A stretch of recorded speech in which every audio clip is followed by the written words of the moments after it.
Hello, my name is Dr. Todd McCoy. I'm the owner of the Texas Veterinary Dental Center in Stafford, Texas, and NASA Pet Hospital in Webster, Texas. I'm a veterinarian who specializes in veterinary dentistry and oral surgery. We treat diseases of the teeth, tongue, lips, and mouth of dogs and cats. I graduated from the University of Houston with a bachelor's degree in biology. I then attended veterinary school at Texas A&M University College of Veterinary Medicine and got a doctorate of veterinary medicine degree after 4 years. Typically, undergraduate and graduate school is usually about 8 to 9 years when you look at them both together. After graduation, every veterinarian has to pass a state and national exam before they allow you to have a license to practice. Becoming a veterinarian requires a lot of hard work and a lot of studying and really good grades. You don't have to be the absolute smartest student in your class, but sometimes you have to be the hardest worker. You really have to want to do this kind of work. The key is to stay motivated, always try your best, and stick with it. You have to be persistent.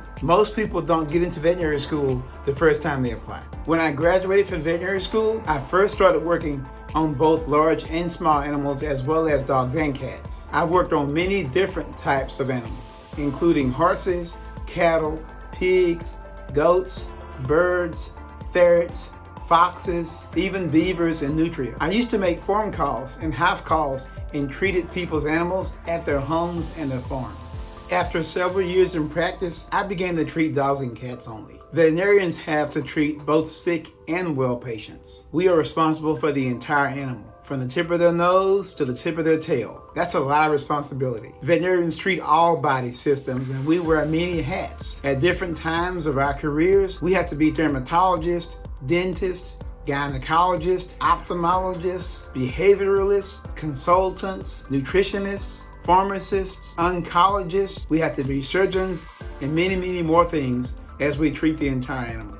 After many years in practice, I developed a particular interest in dentistry and oral surgery. I began to take extra courses in dentistry and went back to school and did a residency in companion animal dentistry and oral surgery. Unlike veterinary school, this time I owned and operated 2 businesses. I had a family to take care of when I started the residency. I thought personally that the residency program was more difficult than veterinary school. I had to perform many different types of oral procedures. I had to lecture, I had to teach, I had to write several papers, take and pass 2 examinations to become board certified after the residency program. It took me 8 years to finish.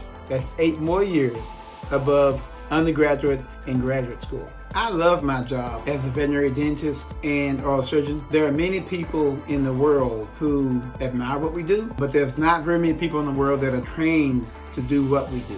There are only 2 of us in Houston. The favorite part of my job is helping and treating an animal that is painful in the mouth, and then hearing from the animal's owner 2 weeks later about how much better they feel after they've been treated. I especially love volunteering my time at the zoo and working with different types of animals. These are animals that most people admire but never get a chance to have close contact with. The hardest part of my job was the long period of time and the hard work that it took to get here. My average day is about 10 hours long. We start at 7 o'clock in the morning and I'm normally leaving work around 5 o'clock. On any given day, I tend to spend about 3 to 5 hours talking with clients and about 4 to 5 hours in surgery. Regarding the outlook of my profession, there are a lot of animals out there with a lot of teeth, and there are a lot of animals out there with dental problems.